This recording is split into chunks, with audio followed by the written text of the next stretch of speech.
Cal Rogers and Vin Fiz. In 1910, publisher William Randolph Hearst, American businessman and newspaper publisher, offered a $50,000 purse, the first aviator to fly coast to coast in 30 days or less. John and Suzanne Babbitt. Candace Dew, authors and history buffs. So, four aviators accepted his challenge of going across the United States in less than 30 days.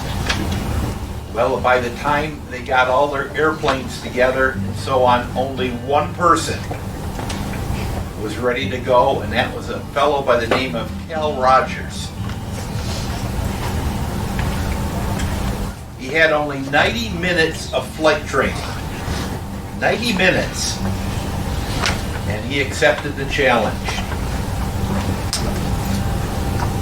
Look at his airplane. Bicycle tires made up of bamboo and silk fabric.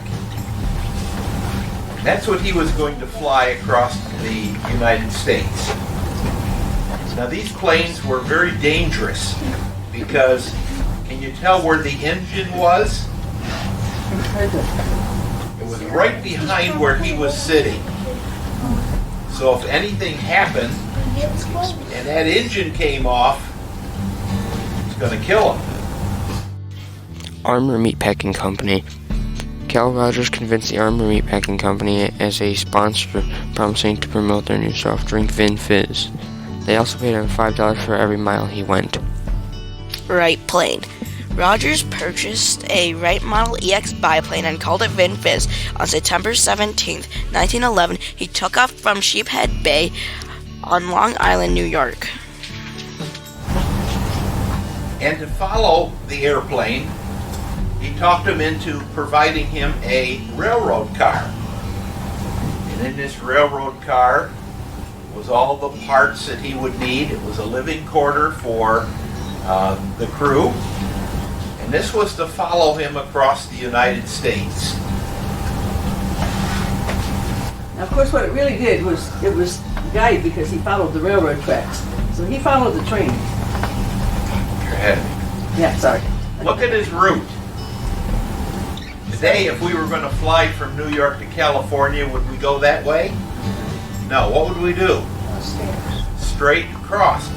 So why couldn't he fly straight across during this period of time? Mountains.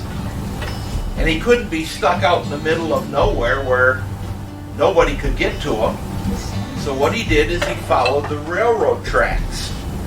And that way his train, that carried all the spare parts and anything else he needed, could follow along with him. So that was quite a zigzag route. Problems from day one. He had many crashes and problems along his way across the U.S. Flying from Elmira, he struck some telegraph wires just as he lifted off and settled abruptly back to Earth. The damage was not serious but cost him 6 hours. The next day, his spark plug that had popped out 2 days earlier worked itself loose again. Cal had to hold it in with one hand and fly the plane with the other. Crash in Canisteo. On September 23rd, word flashed to the Canisteo Times as he approached Canisteo. The aircraft developed trouble and Rogers was forced to land on the Flint Farm between Canisteo and Hornell instead of the Hornell Fairgrounds where almost 4,000 spectators had gathered.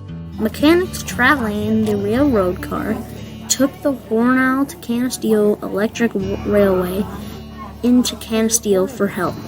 The plane was towed to a carriage and blacksmith shop, and 12 employees worked through the night to get Vin Fiz ready. While waiting, Cal spent the night in the Sherwood Hotel. Flew over Hornell. Rogers flies over Hornell. The next day, Cal took off heading to Olean. He flew over Hornell at 10:30 a.m. Excitement in the air. Rogers flies over Hornell, flying for fun, fame, and fortune. Cal P. Rogers, one of the most daring birdmen the world has yet to know, crashed over Hornell yesterday forenoon on his great flight from coast to coast. With the white wings of the big biplane shimmering in the sunshine like a great bird. The aircraft whistled majestically from the place where it had been forced to descend the previous day. Darting down over the village of Canisteo and circling about twice, the young aviator tilted his aircraft until the aircraft attained a height of 2,030 feet. Then straight up the valley he came at the last famous aviator over the city of Hornell. Probably every man, woman, and child not confined to bed or jail jammed the streets, the rooftops, and the neighboring hill Saturday afternoon when Rogers first approached the city. "There he comes!" came the shout from people on top of the buildings. Carl Rogers did make it to California, but not in 30 days. So he didn't get the prize. In 39 days he only made it to Kansas. But he did become the first to cross the United States by airplane in 1911 in his Wright Flyer EX biplane. He did it in 49 days. Rogers survived at least 15 crashes, finished the race with 2 broken legs and a collarbone. The restored Vin Fiz was given to the Smithsonian Institute by Cal's wife, Mabel, and is now on display at the National Air and Space Museum in Washington. So he flew 4,231 miles. Flying time actual was 82 hours and 4 minutes. Average speed 52 miles per hour. Number of landings 80. 76 different cities. Number of crashes 30. The Carl Rogers flight.